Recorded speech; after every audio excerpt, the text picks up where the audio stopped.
कवि जी घर पर हैं, कवि जी घर पर हैं, कवि जी घर पर हैं, कवि जी घर पर हैं, कवि जी घर पर हैं। मिला है छुट्टी का पैगाम, कराती बीबी घर के काम, लगाते झाड़ू सुबह शाम, कवि जी घर पर हैं, कवि जी घर पर हैं, कवि जी घर पर हैं। लगा के पोछा चारों ओर, कमर में दर्द हुआ घनघोर, चले हैं जैसे लंगड़ा मोर, कवि जी घर पर हैं, कवि जी घर पर हैं, कवि जी घर पर हैं। चपाती बनना पाती गोल, दाल में रह जाता है झोल, किसारी खुल जाती है पोल, कवि जी घर पर हैं, कवि जी घर पर हैं। खेलते बच्चों के संग खेल, निकाले घंटों तक वे तेल, बनाते घोड़ा मेंढक रेल, कवि जी घर पर हैं, कवि जी घर पर हैं, कवि जी घर पर हैं। थके हैं कपड़े धोकर हाथ, नहीं कोई देता है साथ, बचा लो अब तो भोलेनाथ, कवि जी घर पर हैं, कवि जी घर पर हैं। अरज सुन लो मेरी सरकार, बहुत खाली बीबी की मार, खोल दो दफ्तर अब तो यार, कवि जी घर पर हैं, कवि जी घर पर हैं, कवि जी घर पर हैं। नमस्कार मित्रों, प्रेरणा दर्पण साहित्यिक एवं सांस्कृतिक मंच की ओर से हमारे इस विशेष साप्ताहिक कार्यक्रम कवि जी घर पर हैं में मैं ओम प्रकाश कल्याणे, आदरणीय डॉक्टर कीर्ति काले जी और हमारे मंच के समस्त पदाधिकारियों की ओर से आप सभी का हार्दिक स्वागत करता हूं, अभिनंदन करता हूं, खैर मकदम करता हूं। साथियों, जैसा कि आप सभी जानते हैं, हर सप्ताह कवि जी घर पर हैं के नए एपिसोड में हम लेके जाते हैं एक प्रसिद्ध हास्य कवि को, जो अपनी हास्य कविताओं के साथ आपको लेके चलते हैं एक शानदार हास्य के सफर पर। तो इसी कड़ी में आज हमारे साथ हैं भाई विनीत पांडे जी, जो कि सुप्रसिद्ध हास्य कवि हैं।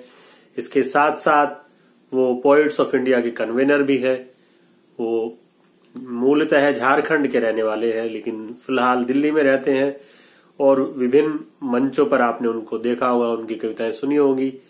विभिन्न न्यूज चैनल्स पर कविताओं से संबंधित अनेक कार्यक्रमों में वो हमेशा आपको दिखते होंगे।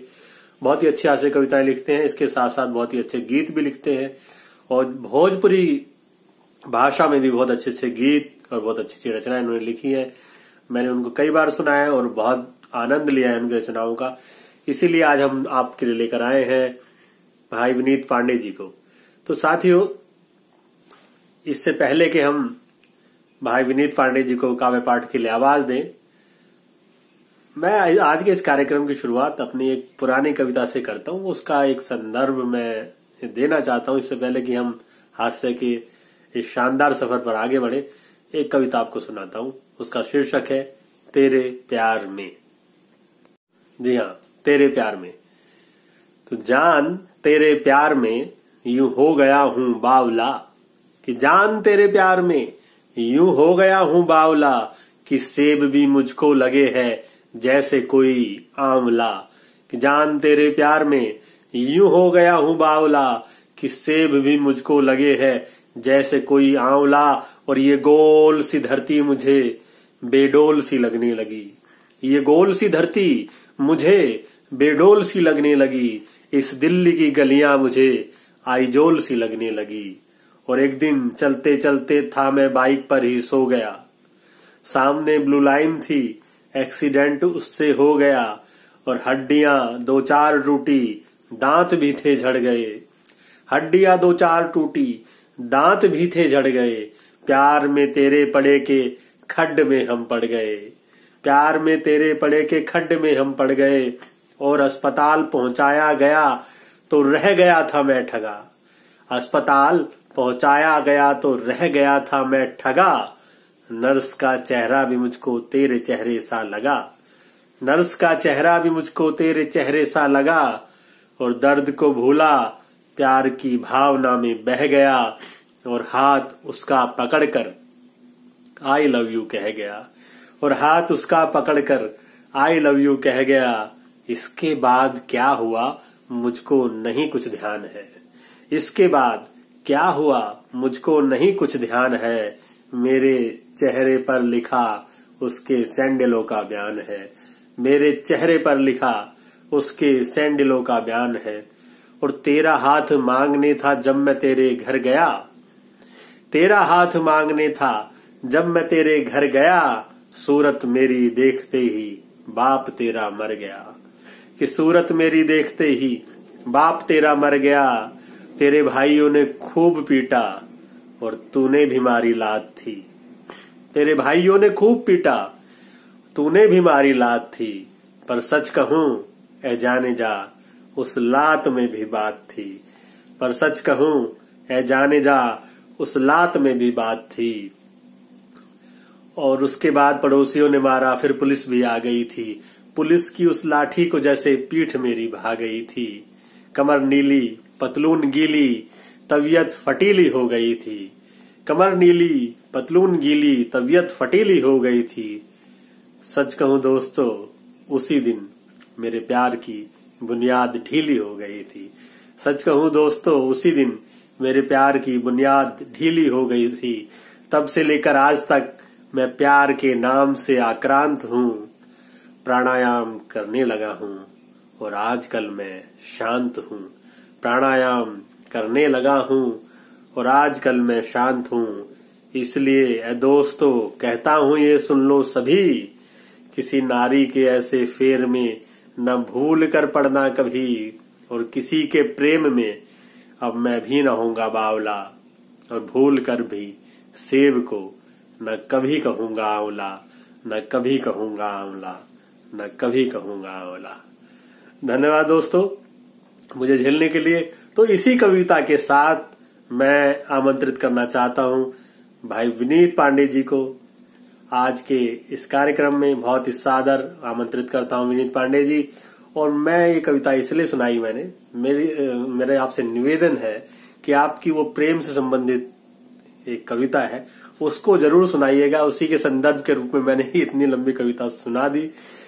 तो मैं आपसे निवेदन करता हूं कि आज के कार्यक्रम की शुरुआत उसी कविता से कीजिएगा, बहुत मजा आएगा। भाई विनीत पांडे जी। सभी को नमस्कार। और इस तनाव के दौर में हास्य कविताओं के माध्यम से जिस प्रकार हम सबका उत्साह वर्धन करने का कार्य प्रेरणा दर्पण साहित्यिक सांस्कृतिक मंच द्वारा हो रहा है, उसके लिए संस्था को बहुत बहुत साधुवाद और विशेष आभार डॉक्टर कीर्ति काले जी का, बड़े भाई ओम प्रकाश कल्याणी जी का, श्री हरिप्रकाश पांडे जी का और सुषमा पवार जी का, जिन्होंने इस मंच की स्थापना करके और लोगों को उसमें जोड़ा बातचीत के माध्यम से, कविताओं के माध्यम से, और एक ऐसी व्यवस्था बनाई कि हम इस डिजिटल दौर में बिना किसी से मिले जुले भी एक दूसरे के संपर्क में बने रहें। इसके लिए इनका बहुत बहुत आभार। और इस सांस्कृतिक यज्ञ में मुझे भी आज अपनी कुछ कविताओं की आहुति देने का मौका मिला है। तो मैं इस सुयोग के प्रति अपना आभार प्रकट करता हूं, बहुत धन्यवाद करता हूं। और एक हास्य कविता से अपनी बात शुरू करता हूं। विशुद्ध हास्य की कविता आगे और कुछ व्यंग्य की कविताएं भी रखूंगा। एक हास्य गीत से अपनी बात शुरू करता हूं। होता क्या है कि लोग कहते हैं कि हर सफल व्यक्ति के पीछे एक महिला का हाथ होता है। मेरा मानना यह है कि मेरे पीछे भी एक महिला का हाथ है, और जिस महिला का हाथ है मैं उसको भूल नहीं सकता और उसको याद कर रहा हूं, बस यही कविता है। सुनिएगा, आनंद लीजिएगा। मैं भूल नहीं सकता तुझको, हर बात तेरी है याद मुझे। फांस के अपने जाल में पूरा कर गई तू बर्बाद मुझे। मैं भूल नहीं सकता तुझको, हर बात तेरी है याद मुझे। और बात शुरू कहां से हुई? 10वीं की इम्तिहान में तूने फूल फेंक कर मारा था। देखा तेरी ओर उसी पल अपना दिल ये हारा था। तुरंत बाद में तूने अपनी बाई आंख भी मारी थी। तहस नहस हो गई पूरी अरे मेरी जो तैयारी थी। तेरी ओर क्या देखा समझो भाग्य ही मेरा फूट गया। तेरी ओर क्या देखा समझो भाग्य ही मेरा फूट गया। बस तुझ पर ध्यान रहा मेरा और पेपर पूरा छूट गया। फिर चारों ओर से मिलकर सबने मेरी बहुत खिंचाई की। टीचर ने भी छड़ी घुमाकर मेरी बहुत पिटाई की। मम्मी ने तो थप्पड़ मारा था पर पापा ने लात मुझे। मैं भूल नहीं सकता तुझको, हर बात तेरी है याद मुझे। और बात फिर आगे कैसे बढ़ती है? जैसे तैसे 10वीं कर मैं 11वीं की ओर चला। फिर 2 साल तक अपने बीच में प्रेम पत्र का दौर चला। पढ़ता था विज्ञान किंतु मैं रूप में तेरे भटक गया। वही हुआ परिणाम कि मैं इस बार भी फिर से लटक गया। इंजीनियर बनने का सपना मेरा चकनाचूर हुआ। तेरे कारण ही बीए करने को मैं मजबूर हुआ। जब तक तेरे साथ रहा हाँ पग पग पर मैं छला गया। कहाँ छात्र विज्ञान का था, इतिहास भूगोल में चला गया। बीए करके एमए करके पीएचडी अब करता हूँ। जहाँ वैकेंसी मिलती है टीचर की फार्म भरता हूँ। सहनी पड़ती है सबसे तानों की अब बरसात मुझे। मैं भूल नहीं सकता तुझको, हर बात तेरी है याद मुझे। और गीत के अगले बंद में आपको ये पता लगेगा कि मैं कवि बना कैसे। मेरे जीवन की पूरी हाँ दिशा को तूने मोड़ दिया। अच्छा सबक सिखा के तूने मुझको यूं ही छोड़ दिया। तेरे कारण ही तो अब मैं कंगाली में रहता हूँ। तू तो मौज उड़ाती है और मैं फाके सहता हूँ। तेरे कारण ही कुल्फी की डंडी सा अब दिखता हूँ। तेरे कारण ही कुल्फी की डंडी सा अब दिखता हूँ। इस सदमे से कवि बन गया अब मैं कविता लिखता हूँ। मैंने तुझको हृदय दिया और तूने हृदयाघात मुझे। मैं भूल नहीं सकता तुझको, हर बात तेरी है याद मुझे। भूल नहीं सकता तुझको, हर बात तेरी है याद मुझे। भूल नहीं सकता तुझको, हर बात तेरी है याद मुझे। बहुत बहुत धन्यवाद। बहुत खूब बेहतरीन कविता आपने सुनाई। हम सभी को दिल को कहीं ना कहीं वो छू के गई होगी। सभी के साथ ऐसी घटनाएं जवानी में हुई होंगी। मैं महसूस कर सकता हूँ, मैं जानता हूँ, सभी इस दौर से गुजरे हैं। बहुत ही अच्छी कविता आपने सुनाई। और ऐसी कविता सुन के मुझे अपनी ही कुछ पंक्तियां याद आ गई। किसी मित्र के लिए लिखी थी कि हमें मालूम है उसका वो कब से दिल लगाता है। विनीत भाई, कि हमें मालूम है उसका वो कब से दिल लगाता है। हुआ है जब से 16 का वो तब से दिल लगाता है। कि हमें मालूम है उसका वो कब से दिल लगाता है। हुआ है जब से 16 का वो तब से दिल लगाता है। और वो गोरी हो या काली हो, सहेली हो या साली हो। वो गोरी हो या काली हो, सहेली हो या साली हो, बड़ा दिल फेंक आशिक है वो सबसे दिल लगाता है। बड़ा दिल फेंक आशिक है वो सबसे दिल लगाता है। तो बहुत शानदार कविता के लिए हार्दिक बधाई विनीत पांडे जी। एक बार मैं पुनः आपको आमंत्रित करता हूं काव्य पाठ के लिए। भाई विनीत पांडे जी। बिल्कुल बिल्कुल भाई साहब, मैं एक रचना आपको सुनाता हूं। जब भी हम भ्रष्टाचार की बात करते हैं, हमारे ध्यान में कोई राजनीतिक छवि आ जाती है, किसी नेता की शक्ल हमारे ध्यान में आ जाती है। कभी हम बहुत कम ऐसा होता है कि एक स्तर राजनीति से एक स्तर नीचे उतर के देश की जो नौकरशाही है, जो ब्यूरोक्रेसी है, उसकी तरफ हमारा ध्यान जाए। तो वहां से मैं एक रचना निकाल के लाया हूं, वो आपके सामने रखता हूं, सुनिएगा। और ये रचना मुझे बहुत पसंद है, मैं बताऊं आपको। और इस रचना को बहुत प्यार मिला पूरे देश भर में, और बहुत पसंद की गई ये रचना। सुनिएगा। बच्चों ने साहब से प्रश्न किया कि सर, देश में जो भ्रष्टाचार है वो कभी मिटेगा या नहीं? साहब ने छूटते ही कहा कि पहले तो तुम्हारे सवाल में ही कलेश है। देश में भ्रष्टाचार है कहां? भ्रष्टाचार में देश है। देश में भ्रष्टाचार है कहां? भ्रष्टाचार में देश है। तो बच्चों ने कहा, हां सर, जो भी है वो मिटेगा या नहीं? तो साहब ने कहा, देखो जी, भ्रष्टाचार से तो बहुत सारे लोग गमगीन हैं, अतः इससे निपटने के लिए कई उपाय विचाराधीन हैं। बच्चों ने कहा, सर ये विचाराधीन का मतलब क्या होता है? साहब ने कहा, यूं तो इसका बड़ा भारी अर्थ है, पर असल में नहीं, इसका सरकारी अर्थ है। पर असल में नहीं, इसका सरकारी अर्थ है। तो बच्चों ने कहा, सर लेकिन हमने सुना है जितना बड़ा पद उतनी बड़ी अकाउंटेबिलिटी होती है। साहब ने कहा, बिल्कुल ठीक सुना है। और सुनिए गए कि अकाउंटेबिलिटी की जो परिभाषा मैं निकाल करके लाया हूं भाई साहब, उस पर जरा ध्यान दीजिएगा।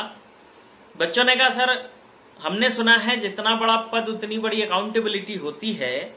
साहब ने कहा, बिल्कुल ठीक सुना है, जितना बड़ा पद उतना बड़ा अकाउंट, उसे संभालने की एबिलिटी, यही तो अकाउंटेबिलिटी होती है, यही तो अकाउंटेबिलिटी होती है। तो बच्चों ने कहा, सर फिर भ्रष्टाचार की आवश्यकता ही क्या है? तो साहब ने कहा, देखो हमारा उद्देश्य सिस्टम में बदलाव लाना है, जिसके लिए सिस्टम में बने रहना जरूरी है। अतः कॉम्प्रोमाइज करना हमारा शौक नहीं, मजबूरी है, वरना शंटिंग में डाल दिए जाएंगे, और शंटिंग में रहे तो बदलाव कैसे लाएंगे? और ये मीडिया भी तिल को ताड़ बताती है, जरा से कॉम्प्रोमाइज को भ्रष्टाचार बताती है, जरा से कॉम्प्रोमाइज को भ्रष्टाचार बताती है। तो बच्चों ने कहा, सर ये 300, 500, 1000 करोड़ जरा सा होता है। तो साहब ने कहा, देखो जी, दुनिया ऐसे ही चलती है, अब बूंद बूंद से घड़ा भर जाए तो मेरी क्या गलती है? अब बूंद बूंद से घड़ा भर जाए तो मेरी क्या गलती है? तो बच्चों ने कहा, सर फिर जन कल्याण कैसे होगा? बोले, क्यों? हम भी तो जन ही कहे जाते हैं, तो अपना कल्याण करके हम जन कल्याण में अपनी भूमिका निभाते हैं। तो बच्चों ने कहा, अच्छा सर ये सब बातें छोड़ते हैं, बात दूसरी तरफ मोड़ते हैं। हमें एक बात समझ में नहीं आती है, ये ब्यूरोक्रेसी, डिप्लोमेसी में हर बात घुमा फिरा कर क्यों कही जाती है? अब इसका जो उत्तर उन्होंने दिया है, अगर सुनने वालों को ऐसा लगे कि यही सबसे सटीक उत्तर हो सकता है और इस उत्तर में उनको आनंद आ जाए, तो अपनी प्रतिक्रिया अवश्य दीजिएगा। बोले, सर हमें एक बात समझ में नहीं आती है, ये ब्यूरोक्रेसी, डिप्लोमेसी में हर बात घुमा फिरा कर क्यों कही जाती है? तो साहब ने कहा, देखो जी, ऐसी जगहों पे बात घुमा फिरा कर कहना ही सही होता है। बोलने वाला सीधे सीधे कैसे बोले, उसे कुछ पता ही नहीं होता है। बोलने वाला सीधे सीधे कैसे बोले, उसे कुछ पता ही नहीं होता है। तो बच्चों ने कहा सर अगर इस चक्कर में उसके सिर पे आ जाए कोई आंच, तो साहब ने कहा उसके लिए ब्रह्मास्त्र है ना जांच, उसके लिए ब्रह्मास्त्र है ना जांच। बच्चों ने कहा सर फिर देश कैसे चलेगा? बोले जब तक जैसे अब तक चल रहा है। बच्चों को बात समझ में आ गई कि ये तंत्र बड़ी भैंस है और जनता के हाथों में बस बीन है और इस देश की खुशहाली, समृद्धि, विकास की तमाम असल कोशिशें बस विचाराधीन हैं, विचाराधीन हैं, विचाराधीन हैं। बहुत बहुत धन्यवाद। वाह वाह वाह, बहुत खूब। विकास की तमाम कोशिशें विचाराधीन हैं, विचाराधीन है, विचाराधीन है। बहुत सुंदर व्यंग भाई विनीत पांडे जी, बहुत शानदार रचना है। आप हास्य के साथ साथ व्यंग भी आप उतना ही गहरा सुनाते हैं, लिखते हैं, कहते हैं। बहुत बढ़िया। तो साथियों, आज हास्य के साथ साथ व्यंग की भी मार आपको झेलनी पड़ेगी। बहुत शानदार हास्य कविताओं के साथ साथ व्यंग की कविताएं भी सुना रहे हैं विनीत पांडे जी। और आपकी ये रचना सुनकर भ्रष्टाचार पर मुझे आदरणीय हलचल हरियाणवी जी की ये पंक्तियां याद आ गई कि हलचल इस संसार में दो कीजिए अभ्यास, हलचल इस संसार में दो कीजिए अभ्यास, रिश्वत देकर नौकरी और नकल मार कर पास, रिश्वत देकर नौकरी, नकल मार कर पास, नकल मार कर पास, यही बस ध्येय बना लो। देख समय की चाल उसी में जीवन ढालो, कि नकल मार के पास यही बस ध्येय बना लो। देख समय की चाल उसी में जीवन ढालो, और कहे हलचल कविराय कि रिश्वत खूब खसूटो, कहे हलचल कविराय कि रिश्वत खूब खसूटो, और लेकर पकड़े जाओ तो रिश्वत देकर छूटो। कहे हलचल कविराय कि रिश्वत खूब खसूटो, और लेकर पकड़े जाएं तो रिश्वत देकर छूटो, तो रिश्वत देकर छूटो। तो एक बार पुनः मैं आमंत्रित करता हूं भाई विनीत पांडे जी को काव्य पाठ के लिए। बहुत सुंदर आप काव्य पाठ कर रहे हैं, बहुत अच्छा ये कार्यक्रम चल रहा है। तो मैं एक बार पुनः बहुत ही आदर और सम्मान के साथ आपको अगली कविता के लिए आमंत्रित करता हूं। जी भाई साहब, मैं एक रचना और आपको सुनाता हूं। अभी हम देख रहे हैं कि मीडिया चैनलों पे, न्यूज चैनलों पे क्या हो रहा है। कई बार तो मुझे ऐसा लगता है कि कुछ समाचार चैनलों पे समाचार छोड़ के और बाकी सारी चीजें दिखा देते हैं। एक रचना व्यंग की मैं आपके सामने रखता हूं इसी विषय पर। उससे पहले ये कुछ पंक्तियां ये सुनिए कि लोकतंत्र के खंभों में इनका नंबर 4, लोकतंत्र के खंभों में इनका नंबर 4, नैतिकता को भूल करें खबरों का व्यापार, खबरों का व्यापार, अजब ये न्यूज बनावें जिनसे होता लाभ, खबर ये वही चलावें, खबर को समझें माल, हो खुदरा या हो थोक, मार्केट इनके लिए बस बन गए तीनों लोग। और ये कुछ पंक्तियां और सुनिएगा कि काम अनोखा कर रहे जरा कीजिए गौर, काम अनोखा कर रहे जरा कीजिए गौर, समाचार के नाम पर चीज परोसे और, चीज परोसे और 85 जादू टोना, कॉमेडी का नाटक फिल्मी हंसना रोना, कॉमेडी का नाटक फिल्मी हंसना रोना, सब कुछ दिखला देते ये ले समाचार का नाम, और चाट बने कैसे खबरें बस यही सोचना काम। रचना एक शब्द चित्र है जो डिबेट शोज में हम अक्सर देखते हैं क्या होता है, वहां से एक व्यंग निकाल के लाया हूं, सुनिएगा। भूमिका ये है कि एक व्यक्ति नारियल के पेड़ के नीचे खड़ा है, उसके सिर पे एक नारियल गिरता है, एक टीवी रिपोर्टर वहां आता है, उससे बात करता है और कविता यहां से शुरू होती है। टीवी रिपोर्टर उससे पूछता है, ये नारियल अभी अभी आपके सिर पे गिरा, आपको कैसा लग रहा है? ये नारियल अभी अभी आपके सिर पे गिरा, आपको कैसा लग रहा है? उसने वही नारियल रिपोर्टर के सिर पे मारा, बोला बिल्कुल ऐसा लग रहा है। इधर रिपोर्टर ने सिर खुजाते हुए कहा, ये तो नारियल का मिसयूज है। उधर स्टूडियो में एंकर चिल्लाया, एक नारियल ने 2 लोगों का सिर ब्रेक किया, ये तो ब्रेकिंग न्यूज है। एक नारियल ने 2 लोगों का सिर ब्रेक किया, ये तो ब्रेकिंग न्यूज है। और बात आज इसी विषय पर डिबेट पर होगी। चर्चा खोपड़ी की सहिष्णुता और नारियल के वेट पर होगी। फिर एंकर ने 4 लोगों का परिचय करवाया। अब देखिएगा ऐसा ही होता है कि नहीं। फिर एंकर ने 4 लोगों का परिचय करवाया। चर्चा शुरू होते ही पहले को चुप किया, दूसरे को हड़काया और तीसरे पर लगातार 10 मिनट तक बरसता रहा। और मुंह ताकता चौथा विशेषज्ञ बेचारा एक लाइन बोलने के लिए तरसता रहा। बेचारा एक लाइन बोलने के लिए तरसता रहा।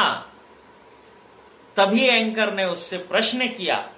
अब ये देखिएगा, इस पंक्ति में हास्य और व्यंग दोनों एक साथ है।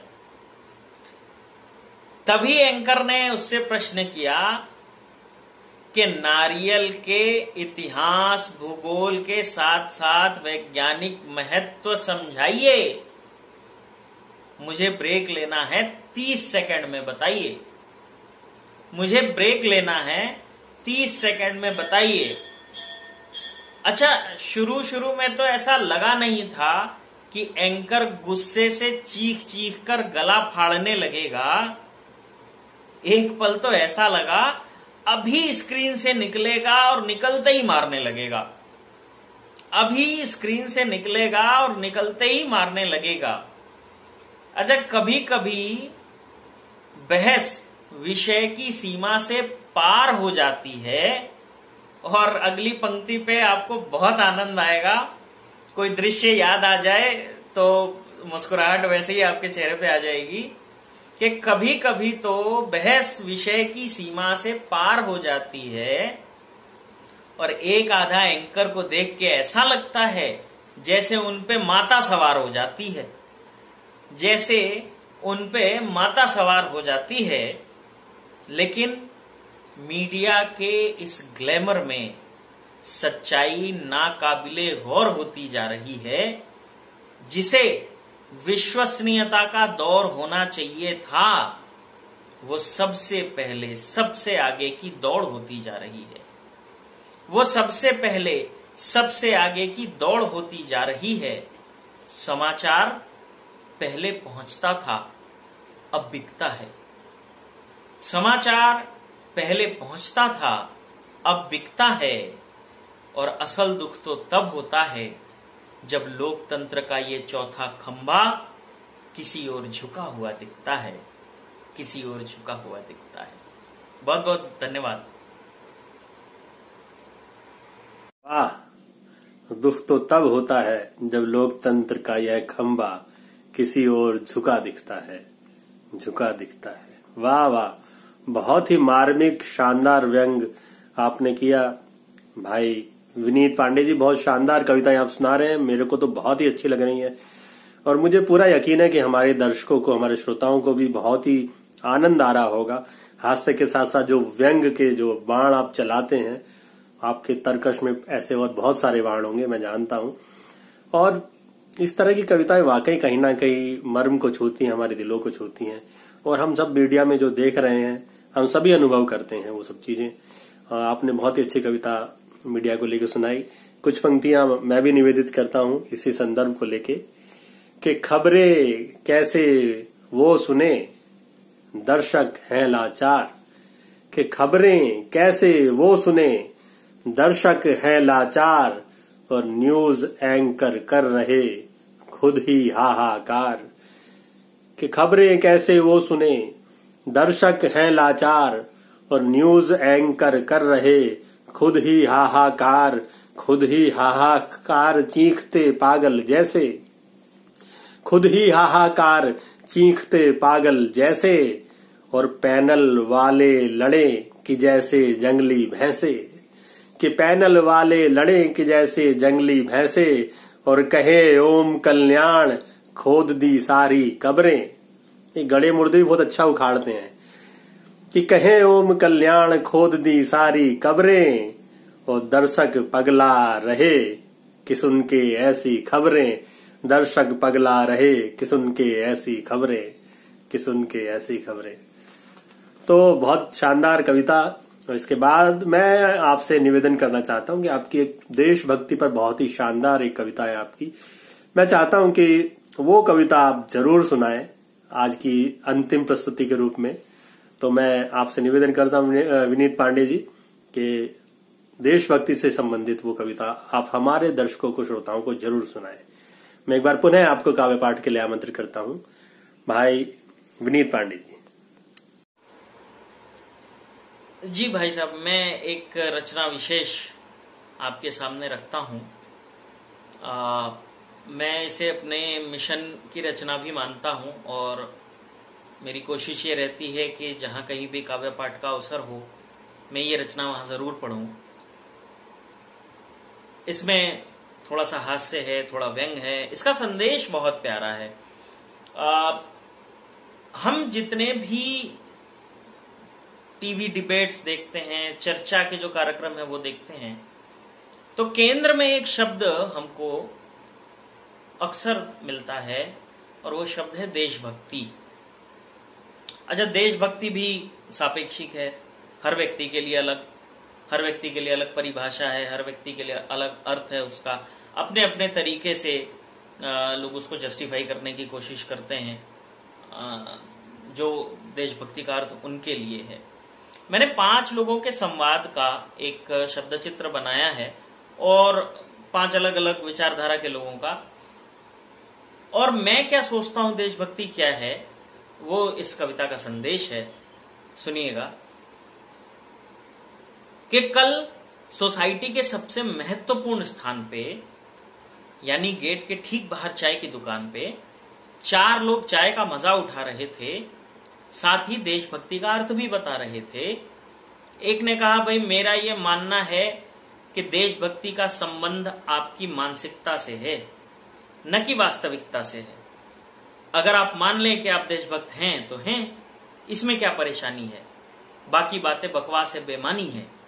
तभी दूसरे ने कहा, वाह, बस मान लेने भर से हो जाएगी देशभक्ति, बदल जाएगी, हवा आ जाएगी उन्नति। तो लीजिए, हम मान लेते हैं कि हम 14वीं सदी में जी रहे हैं, फिर तो आप ये चाय बादशाह अकबर के राज में पी रहे हैं। अरे देशभक्ति का मतलब कुछ करने से है, सीमा पर देश के लिए मरने से है। देशभक्ति का मतलब कुछ करने से है, सीमा पर देश के लिए मरने से है। तभी तीसरे ने कहा, वाह, जो मुंह में आए बस बोलते जाओ। अरे देशभक्ति का मतलब है बदलाव, देशभक्ति का मतलब है बदलाव। अगर सारे बॉर्डर पे लड़ने चले जाएंगे तो बदलाव आपके चचा लेके आएंगे। हर कसौटी पर खरा उतरना पड़ता है भैया, देशभक्ति को साबित करना पड़ता है। बोले कैसे? बोले अखबारों में आर्टिकल लिखिए, आंदोलनों में आगे आगे दिखिए, टीवी डिबेट्स में जाइए, पोस्टर छपवाइए। आपको शायद ज्ञान नहीं है, देशभक्ति इतनी आसान नहीं है। आपको शायद ज्ञान नहीं है, देशभक्ति इतनी आसान नहीं है। तभी चौथे ने कहा, देखिए सच्चा देशभक्त वो है जो अपने नेता का समर्थन करता है। बाकी बातें छोड़ दीजिए, कोई विरोध करे तो देशभक्ति दिखाइए, उसके दांत तोड़ दीजिए। कोई विरोध करे तो देशभक्ति दिखाइए, उसके दांत तोड़ दीजिए। मुश्किल हो, आसान हो, नफा हो, नुकसान हो, हर हालत में अपने नेता का समर्थन करना जरूरी है, अन्यथा आपकी देशभक्ति अधूरी है। इसके बाद उन चारों स्वयंभू देशभक्तों ने चाय वाले छोटू पर कसी फप्ती। और यहां से एक एक पंक्ति पर आपका ध्यान चाहूंगा। इसके बाद उन चारों स्वयंभू देशभक्तों ने चाय वाले छोटू पर कसी फप्ती। क्यों रे, तुझमें भी है देशभक्ति? जूठे गिलास लेकर खड़ा था छोटू, जो अपने घर का सबसे बड़ा था। जूठे गिलास लेकर खड़ा था छोटू, जो अपने घर का सबसे बड़ा था। बोला, साहब मैं अनपढ़ हूं, मुझे नहीं पता देशभक्ति क्या है, कैसे की जाती है। मैं तो वही करता हूं जो मेरी मां मुझे सिखाती है। ईमानदारी से चाय बनाता हूं, 4 रुपए की लागत है, 6 में पिलाता हूं। और अगली 2 पंक्तियां आपका विशेष ध्यान चाहती हैं कि ईमानदारी से चाय बनाता हूं, 4 रुपए की लागत है, 6 में पिलाता हूं। हर साल 27 जनवरी और 16 अगस्त को सड़क पे गिरे झंडे चुनता हूं। सावधान हो जाता हूं जब भी जनगण मन सुनता हूं। सावधान हो जाता हूं जब भी जनगण मन सुनता हूं। कूड़ा कचरे के डब्बे में ही भरता हूं। कूड़ा कचरे के डब्बे में ही भरता हूं। सड़क लाल बत्ती पे ही पार करता हूं। इस पौधे को रोज पानी डालता हूं।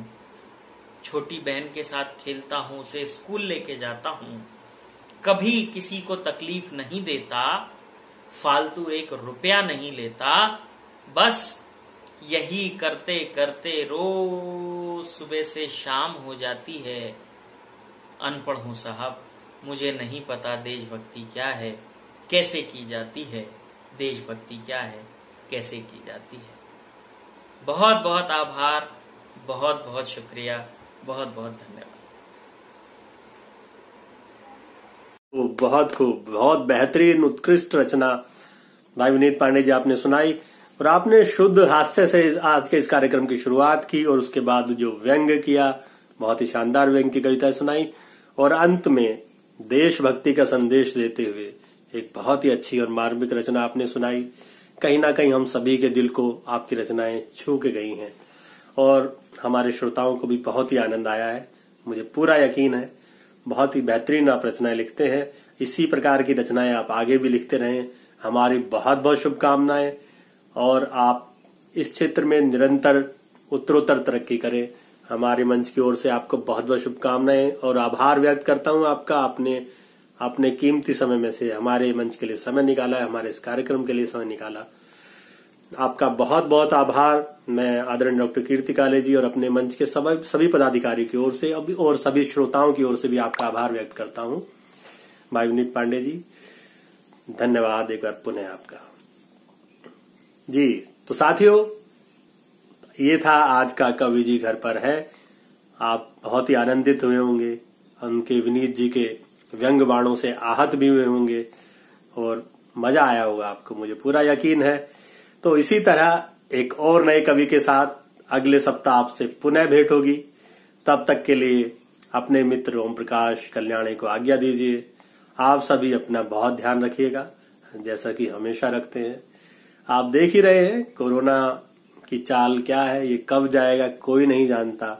कभी इसकी चाल धीमी होती है, कभी पुनः तेज हो जाती है। तो इसीलिए मैं सबसे ही निवेदन करता हूं कि आप अभी भी सतर्कता से काम लीजिएगा। जो भी पाबंदियां हैं उनका पालन कीजिए। सरकार ने जो जो दिशा निर्देश दिए हैं उनका पालन कीजिएगा और अपना और अपने परिवार का बहुत ध्यान रखिएगा। अगले सप्ताह आपसे फिर भेंट होगी। तब तक के लिए ओम प्रकाश कल्याणी आपसे आज्ञा चाहता है। नमस्कार।